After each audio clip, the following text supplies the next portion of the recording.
Good morning, greetings, friends, and welcome to The Bright Side, your nutritional program dedicated to the understanding of the vast world of nutrition and nutritional supplementation. I'm your host, Pharmacist Ben, nutritional pharmacist from Boulder, Colorado. I use nutritional supplements where other healthcare practitioners use toxic pharmaceutical drugs and sometimes deadly medical procedures. If you suspect that there are natural nutritional roads to your health and vitality and well-being and to addressing your health challenges, whatever they may be, but you don't know where to begin, you have come to the right place. As you listen to The Bright Side every day, you are more and more in control of your body, you are more and more knowledgeable, and you know you can overcome any health challenge. That is why we are here every day on The Bright Side, helping clear up the sometimes confusing world of nutrition and nutritional supplementation. Over the last 33 years of practicing pharmacy, I have seen drug-free recoveries from diabetes, hypertension, obesity, skin diseases like psoriasis, eczema, rosacea, acne, digestive ailments, autoimmune issues of all kinds, recoveries that by the standards of modern medicine can only be called a miracle. But what is in the world of the body, what is in the world of biology, standard operating procedure, because the human biological system is a healing system. It's a regenerating system. It is designed divinely to heal and renew itself on a moment-to-moment basis. And while some folks may call that a miracle, it really is just the way the body works. If you have questions about health, nutrition, prescription drugs, if you want to wean yourself off your meds and get on a good nutritional supplement program, if you have a comment or a success story you'd like to share, we want to hear from you. We want this show to be a dialogue, not a monologue. This is about you. This is about what you think. I want to know what you think about nutritional supplementation. I want to know what you think about health challenges. I want to know if you've had a success story.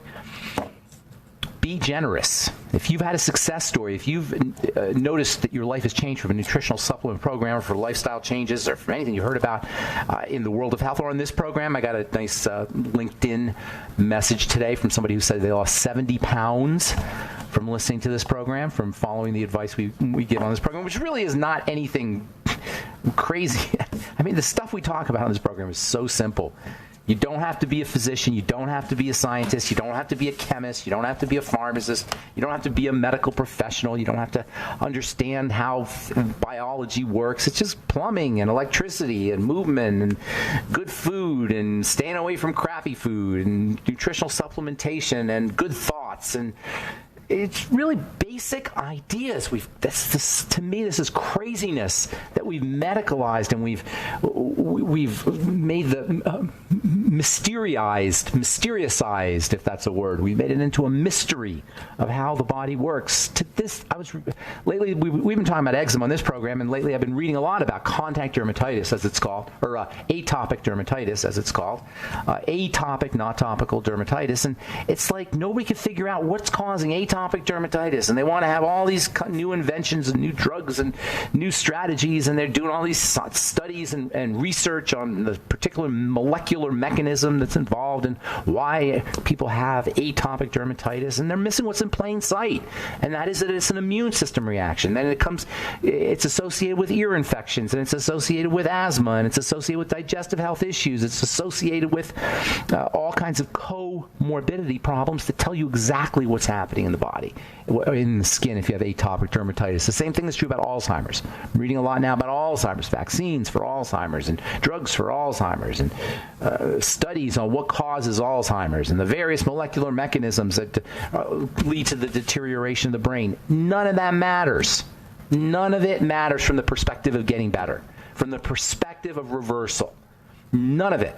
It's interesting, maybe, and I find it fascinating. That's why I read up on it. But as far as the average person goes, who's not concerned about the molecular nature of these things, the ideas that we talk about here are so simple for eliminating disease, reversing disease, not curing, reversing. Anyway, 844-236-6010 is our number. If you want to contribute to the conversation, we'd love to hear from you. If you have questions about the longevity products or anything we're speaking about here today, purchase longevity products at brightsideben.com, pharmacistben.com, or criticalhealthnews.com. And don't forget to take a look at truthtreatments.com and check out our Truth Skin Health products and our new website and our new products and our holiday specials. They're all up at truthtreatments.com. Everything your skin needs and nothing it doesn't, truthtreatments.com. Also have a skin health blog. And then, last piece of housekeeping, why don't you go to our Facebook page, our new Facebook page, The Bright Side with Pharmacist Ben. I do moment of truth videos, 1 minute or 60 to 90 seconds, we'll say, videos every day on a various health subject. I've been doing them every day. I'll try to do them every day. And we also have various posts at The Bright Side with Pharmacist Ben. Just go out there and hit follow, and somebody will approve you in moments, and then you'll be part of our community. And also, you can ask us questions on the Facebook page as well. Although I've noticed I haven't gotten a lot of questions on the Facebook page, but feel free to ask questions on the Facebook page. And I'll be doing a talk in my lab next week, the 28th of December, 2019. As we come into 2020, that's kind of an interesting idea. The decade is over. I wonder what the 2010s are going to be remembered for. Anyway, December the 28th, 2019, 11 a.m. at my lab, 2240 Curtis Street. In Denver, 80205. We had a really nice turnout at our last one and a good time. We spoke for a couple hours, and then took a bunch of questions and hung out, and we had everybody who comes, by the way, gets a free jug of Beyond Tangy Tangerine on me just for coming by. So that's next Saturday, December 28th, 11 a.m., Saturday, December 28th, at my lab, which is 2240 Curtis Street, Denver, 80205. All right. Thanks for joining us once again on The Bright Side. We've been talking about atopic dermatitis in the skin, eczema in the skin. First of all, they're both interesting. Eczema is from a healthcare professional perspective, eczema is an interesting health challenge. And as I say, the medical model is mystified by what causes it or how to address it. And pretty much all you get is steroid creams. Although if you get a steroid cream, what does that tell you? A steroid cream is an immune suppressant, so you got an immune system problem, which is basically all of our health challenges are immune system problems, which is why I like talking about eczema, because it's kind of emblematic of all health challenges. They're all immune system problems. You see it on the skin. It's like you're observing the arthritis on your skin. Imagine if you could see the arthritis as it happens. That's what eczema is. You're seeing the arthritis as it's happening. Of course, it's on the skin, so it's not in the joints. It's skinitis. It's dermatitis. Arthritis, dermatitis. Derma means skin. Arth means joints. It's an itis. The itis is the important part, not the arth and the derm. The itis is what you treat. It's what you address. It's where you want to focus on, not the derm. The itis.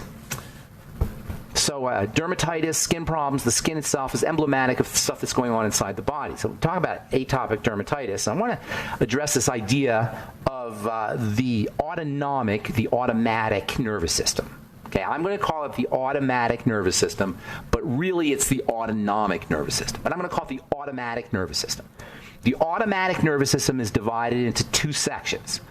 It's divided into a section that controls responses in the body that help us get out of pickles, out of jams, out of the way of a bus or a lion or a tiger or whatever threat we have. It's a way of dealing with threats.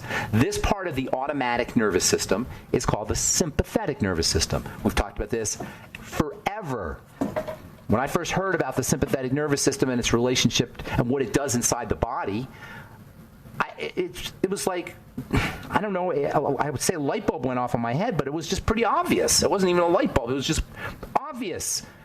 The locus of disease is in the sympathetic nervous system. Now, that's a generalization. That's a very broad generalization. Nonetheless, it's useful. The parasympathetic nervous system is the safety nervous system. It's involved, and they're both involved in everything. You know, it's not like it's good, bad, that cut and dry, but for practical purposes, focus on the autonomic nervous system by calming the sympathetic nervous system down, and by activating the parasympathetic nervous system activating the parasympathetic nervous system, you'll be better off for it. And your disease states will get better. Your heart disease will get better. Your energy levels will get better. Your immune problems will get better if you focus on the parasympathetic nervous system through the 10th cranial nerve. We'll talk about that when we come back from our break. The 10th cranial nerve is called the vagus nerve. And you're going to hear lots more about the vagus nerve in the coming years and decades, because we're more and more understanding its relationship to having a good life, quality of life, and reversal of disease. All right, I'm Pharmacist Ben. 844-236-6010 is our number. All right. right, we are back on the bright side. 844-236-6010 is our number. We got lines open for you. We've got your calls in our next segment, 844-236-6010. If you want to purchase longevity products, call 866-735-2470. And for longevity products, you can also go to the websites, brightsideben.com, pharmacistben.com, and criticalhealthnews.com. And for our skin health products, go to truthtreatments.com, truthtreatments.com. All right, we're talking about the vagus nerve, the 10th cranial nerve. The cranial nerves run from the cranium, that is the brain specifically. They run from the brain through the rest of the body, mostly to the top of the body, to the head. The vagus nerve runs all over. 10th cranial nerve, well, the 12 cranial nerves are the olfactory nerve. That's the one that's the one that controls smell. And you can actually have diseases where you can't smell, or where your sense of smell is affected. The cranial nerves are affected by strokes. So if you have a stroke, you can have problems with these nerves, and they can lead to all kinds of issues. The olfactory nerve that runs in the brain, that's in the center of your brain, that's responsible for smell. You have one for eye movement. You have one for the face, trigeminal nerve. Many people have heard of something called trigeminal neuralgia, which is an awful, miserable health condition, or can be miserable, where you touch your face. Imagine the worst dental pain. You know how it feels when somebody puts a needle or puts a drill in an area, or puts a probe in an area, when a dentist puts a probe in an area where you have a cavity, or if you've ever experienced that electrical nerve just indescribable pain. That's what somebody who has trigeminal neuralgia experiences when they chew, or when they touch their face. It's an awful, miserable problem, trigeminal neuralgia. There's also a facial cranial nerve that's responsible for face movement. Sometimes you'll see when people have strokes, their face will hang a little bit. That's because of the facial nerves, the facial cranial nerve. There's a cranial nerve that affects the throat and taste. There's one for the neck. There's one for vision. There's actually 3 or 4 for the eyes. There's one for hearing. There's one for balance. If you have a problem with the vestibulocochlear cranial nerve, that will affect hearing and balance. That will cause tinnitus. Tinnitus in the brain can be caused by these kinds of problems, inflammatory conditions at the level of the cranial nerve. Then there's the 2 that control the body. The hypoglossal controls the abdominal organs, sensation, movement. And then there's the 10th cranial nerve, which is in many, I don't want to say the most important of the cranial nerves, but because it has so many different things that it affects, it plays a major role in how healthy or how not healthy we are. Vagal stimulation, learning how to stimulate the vagus, is a major, important, critical lifestyle modification that we can all do. That's what slow, deep breathing does. Slow, deep, rhythmic breathing is the fastest way to modify, to turn on vagal activity. The vagus nerve, because it's in the brain, is a classic example of why a classic demonstration of why the mind is connected to the body. Mind-body and mind-body medicine has this kind of woo-woo connotation. When a strict scientist, a hardcore scientist, here's mind-body, or let's say a materialist scientist, here's mind-body, they cringe. Because it has this weird kind of connotation, this new agey connotation. But it's not. It's as hardcore science as the vagus nerve. Mind-body, the concept of mind-body, the link between, when I say mind-body, I mean the link between the mind and the body is as hardcore scientific as the 10th cranial nerve. So anybody who doesn't believe in the link between the mind and the body, doesn't believe in biology. It's a biological phenomenon. This whole separation of mind and body is really, it's kind of got religious overtones. came from back in the days when they wanted to leave God to the mind to God, and they were willing to give up the body to man in the Age of Enlightenment. The first guy who really talked about mind-body in a philosophical sense was Descartes. He said, "I think, therefore I am."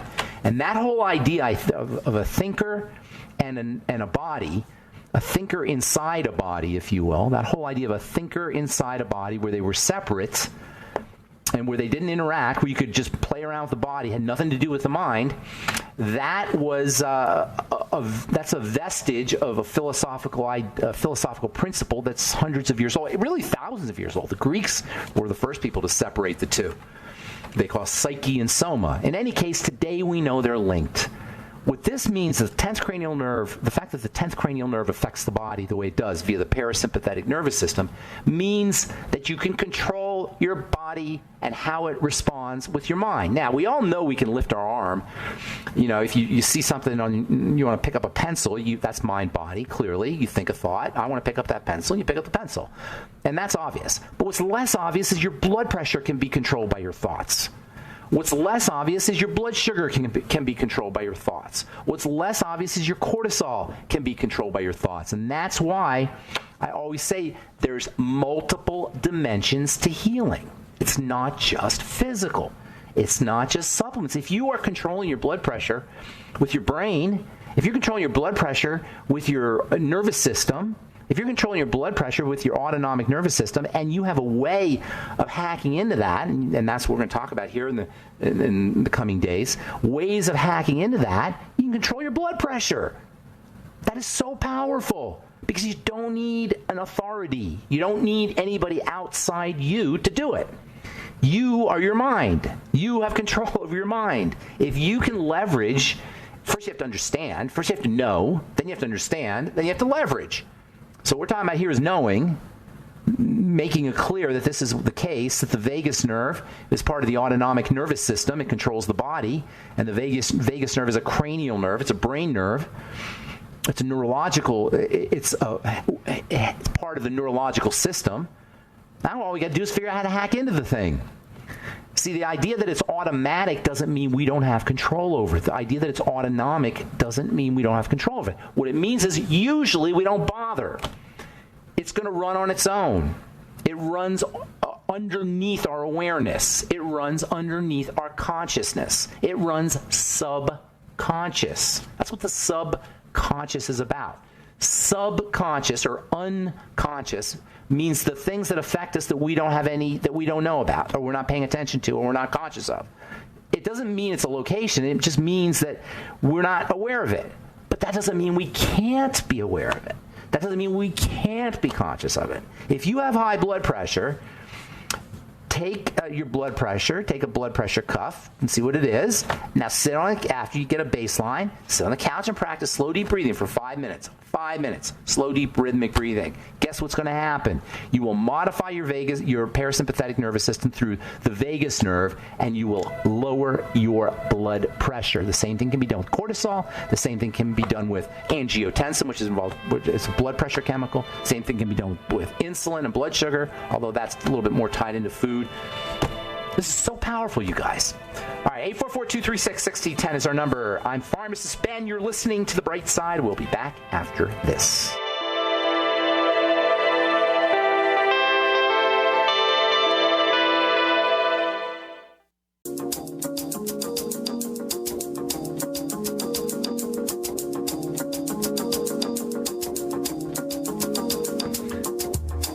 All right, we're back on The Bright Side. I am Pharmacist Ben, and we've got lots of lines open for you. 844-236-6010. 844-236-6010 is our number if you have questions about the longevity products or business or health challenges you or a loved one may be dealing with, or a comment or success story. 844-236-6010 is our number. You can purchase longevity products by calling 866-735-2470 or by heading to brightsideben.com, pharmacistben.com, or criticalhealthnews.com. We've got news stories and blog posts in addition to the products at brightsideben.com, pharmacistben.com, and criticalhealthnews.com. Also want to remind you to check out our Truth Skin Health products at truthtreatments.com, and also our new Facebook page, The Bright Side with Pharmacist Ben. We've got videos, Moment of Truth videos, as well as, well, I haven't done Facebook Lives yet, but I am planning on doing some Facebook Lives. If you follow us on The Bright Side with Pharmacist Ben, you'll get notified when we do a Facebook Live. And thank you to Nasima for setting that one up for me. 844-236-6010 is our number. We'll get your calls here in just a moment. Let's see here from the journal Frontiers in Microbiology. The sun can indeed shine out of your backside, suggests research, not because you're self-absorbed, but because you've absorbed gut-altering UV radiation. How do you like that?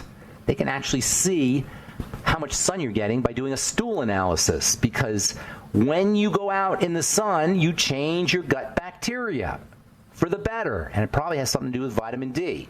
And we've known for years that vitamin D and vitamin D deficiency are linked to multiple sclerosis recovery and multiple sclerosis incidence. That is, the more vitamin D you have, the less likely you are to have multiple sclerosis, as well as irritable bowel disease.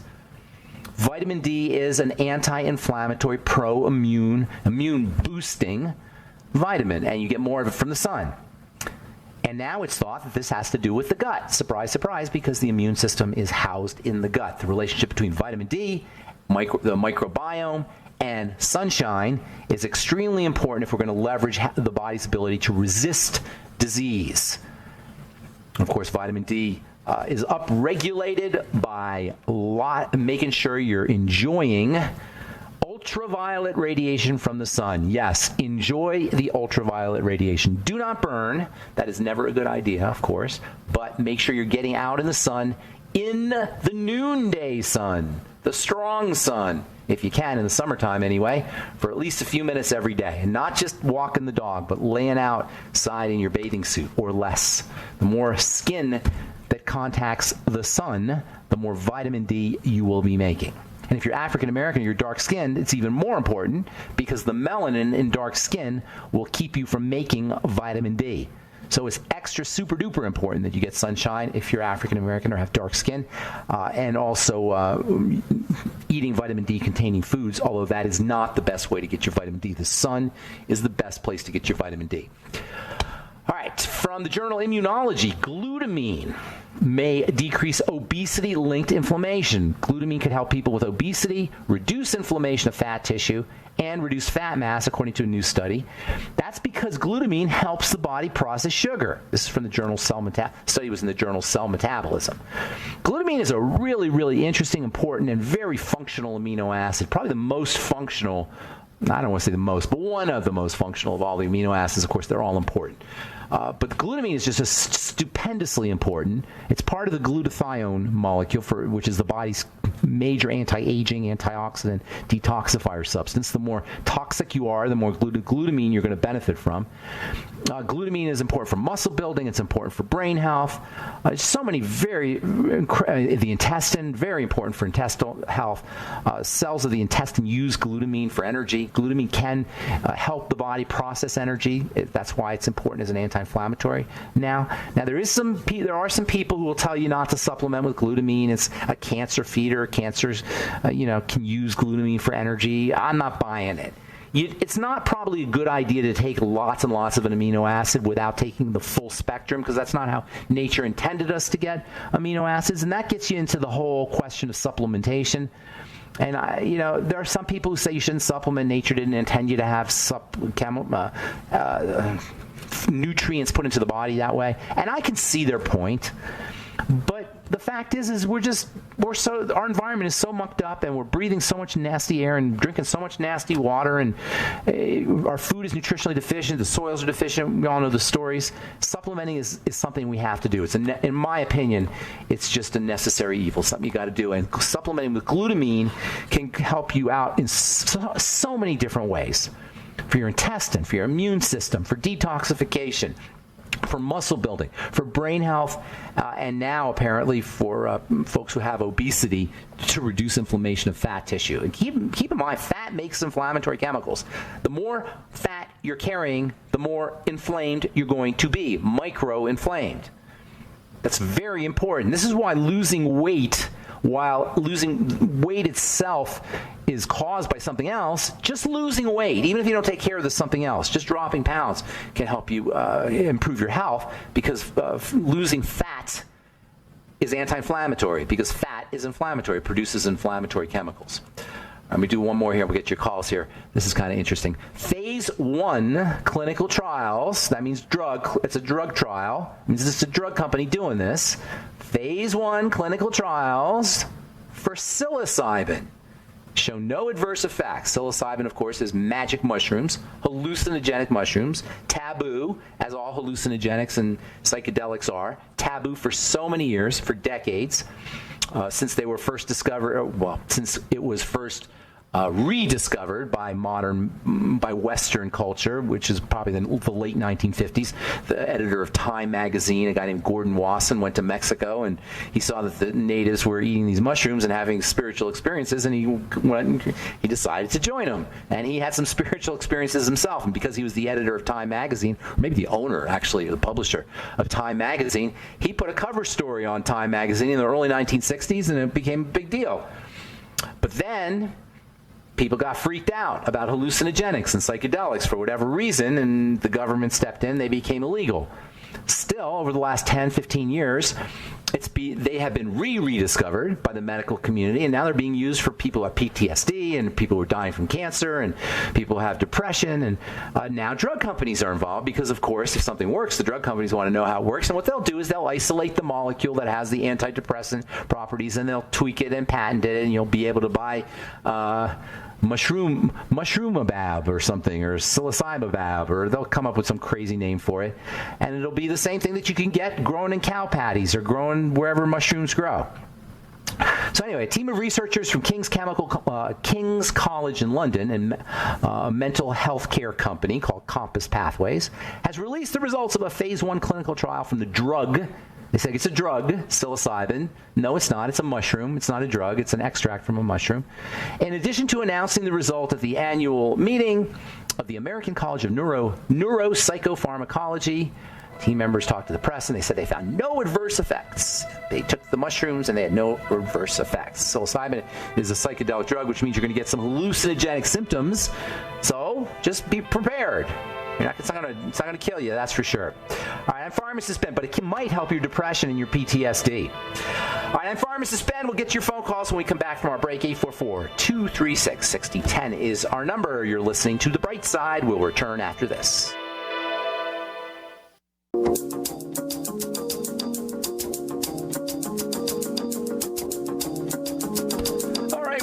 On the bright side, I'm Pharmacist Ben. 844-236-6010 is our number. Got lines open for you. I'll be doing a talk in my lab at 2240 Curtis Street in Denver, Colorado, 80205. This next Saturday, December 28th, 11 a.m. And then we'll talk longevity, we'll talk nutrition, and everybody who comes by will get a jug of Beyond Tangy Tangerine. We'll talk some skincare. And then we'll talk about the business as well, if you're interested in talking about the longevity business. And if you're in the Denver area, I'd love to see you next Saturday, December 28th, 2019, 11 a.m., 2240 Curtis Street, Denver, 80205. All right, our number today is 844-236-6010. And it's time to go to the phones. We got lots of lines open for you, by the way. 844-236-6010. Say good morning to Barry in New Orleans. What's up, Barry? Yes, good morning. Yes. I had a few questions I want to ask you. Sure. You can comment on all of them, because a lot of times I don't get to ask all the questions, but if you have to cut... It's all you today. It's all you, my friend. So what's your first... Hit me with your first question. My last one is health-related, but I was curious as to whether you thought there are spiritual laws that govern the universe. The what kind of laws? Spiritual laws that govern the universe. Well, that's an interesting phrase. Spiritual laws that govern the universe. There are definitely laws that govern the universe. I don't know how you would distinguish spiritual from anything else, though. How? What do you mean? What is a spiritual law as opposed to a non-spiritual law? Well, most people believe that will say stuff like cause and effect. Well, is that a spiritual law, cause and effect? Yeah, Well, let's hang on. Let's work with that, okay? Do you know in the quantum world there's no cause and effect? It's all probability. No. It's only at the big level. Like when you drop a pencil and it goes down, that's the law. That's the law of gravity, right? Or that's cause and effect. Well, let's do cause and effect. You hit something, you hit a lever, the lever goes up. That's cause and effect. But according to quantum physics, that's only probably it will only probably happen that you hit the lever on one side and the other side goes up. One out of a zillion trillion times, it's not going to happen. But the problem is, a zillion trillion, is a huge number. So most of the time it happens. The vast majority of the time, the vast majority of the time it happens. But that doesn't mean that it's a law. Follow? According to quantum physics, it's all probability. So cause and effect, I don't know where that fits in. It's a law on our level of reality, but does that make it a law? Doesn't a law mean it always has to be true? I don't know. That's a big question. I don't really like the phrase spiritual laws. I think there are things that are the right thing to do in the sense that when you do them, you build rather than break things down. There's two major forces. There's the force of building and there's the force of breaking down. The force of building is called, in the body, is called anabolism, and breakdown is called catabolism. In physics, they tell you entropy always occurs. Entropy is the tendency of things to break down. On the other hand, there's something called neg-entropy, and that's the tendency of things to build up. So there's always these two things happening, these two forces happening at any moment. And what I think, rather than thinking in terms of spiritual laws, I think more in terms of being aligned with building, being aligned with neg-entropy, being aligned with how things are put together, rather than being aligned with how things fall apart. That's what I think health is. Health comes from the word whole. So you're pulling things together when you're healthy. Disease is when things fall apart. So I'm thinking less in terms of spiritual laws as in terms of being aligned with one phase of the biphasic processes of life, which are building and breaking down, being aligned with the building side. Does that make sense? Rather than laws. Just that's the way I look at it. Go ahead. Okay, well, I'm going to get to my last question because I'm fearing that I might not be able to get I'm not going to cut you off, but ask me your most important question first. Okay, well, if you could just comment quickly on this because I want to get to my health-related question. Yeah. I'm curious what's your opinion on whether the universe is finite or infinite? You asked some big questions here, but I like it because I like big questions. Well, clearly it's infinite. But the problem with infinite is we have a finite brain and mind. So the finite mind cannot conceive of the infinite. So we have to presume it's infinite. It's just a presumption. But we can't really understand infinity. We have to have borders. The mind needs borders. Because even if you talk about infinity, you're naming something, you're limiting it. So the concept of something that's unlimited doesn't lend itself to language and words and the brain. We can just presume that it's infinite. Whether or not, how that works in your life, I'm not so sure that it's really that utilitarian. It has that much function in your day-to-day life, except to believe, I believe, and this is my personal belief, and by the way, L-I-E, lie, is right in the middle of belief. You can't spell belief without lie. So in a way, if once you believe something, you're limiting it, and it's not necessarily true. Nonetheless, I believe in infinity because it gives me more power to live my life that way. And ultimately, Barry, to me, those are the questions that are important. Is your life made more powerful by the beliefs you've chosen? You follow? Whether or not there's an ultimate truth or there's ultimate beliefs or there's spiritual laws, I don't know. But what I know is there's certain things we could do to make our lives better, to improve the quality of our life. And the beliefs you choose is so important. So important. The beliefs you choose will make your life better or worse. The beliefs, the things you choose to believe in will make your life better or worse. That's why I choose to believe in divine intelligence. Okay? I can't say for 100% sure, but I believe in divine intelligence because it makes my life better. I believe in unlimitedness and infinity because it makes my life better. I believe in the power of the mind to rule the body because it makes my life better to have those beliefs. It makes my day more joyous to know that everything's in working order. It makes my day more fulfilling and my life more meaningful if I know that there is a certain way that I can live it that will make not only my life better, but the world better. So I'm choosing my beliefs functionally. And that's really the ultimate question. Is your life made better by the beliefs you choose? Does that make sense? Yes. Okay, now now we're really going to run out of time. So what did you want to know? Well, as much as you can, because I don't eat peanuts as much as I do, but I'm just curious if these aflatoxins are so bad. Why is it with all the peanut butter children eat? Yeah, right. That's a good point. It's not that it's so bad. It's that it's really, really toxic. I mean, it's very potent. So they may not be getting enough aflatoxin, but gram for gram, it's a really powerful toxin. But we don't know. Maybe migraine headaches are related. Maybe early demise or cancer is related. Maybe immune problems. You know what I'm saying? Just because we don't see a definitive link between peanut butter and health doesn't mean that all the peanut butter we're eating and all the peanuts we're ingesting and all the peanut flour that's in processed products aren't related to multiple sclerosis. Do you follow? We don't know that. So we do know that aflatoxin is pretty nasty stuff. It's not in all peanuts, but peanuts tend to grow that kind of stuff.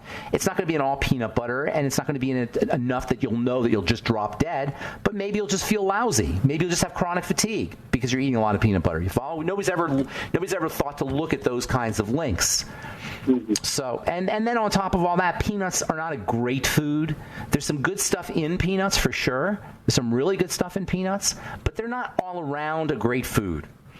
So to avoid peanuts, it's not going to hurt you really to avoid peanuts. There's no real upside. You may like the taste. Do almond butter. Almond butter is really nuts, or almonds are really nuts.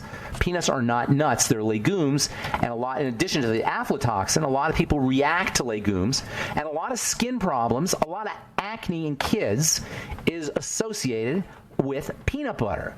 And a lot of acne and adult acne or digestive acne conditions is also associated with peanut butter and peanut butter ingestion. That's one of the probably one of the top 10 foods that Americans ingest is peanut butter. I don't know the statistics on the foods we eat, but I'm thinking peanut butter is really high on the list. And plus, peanuts are a cash crop, and they're in a lot of other things too. There's good things in peanuts, no doubt about it. But as an overall food, you can do better with almond butter, or now they have hazelnut butter and cashew butter, various nut butters, real nuts.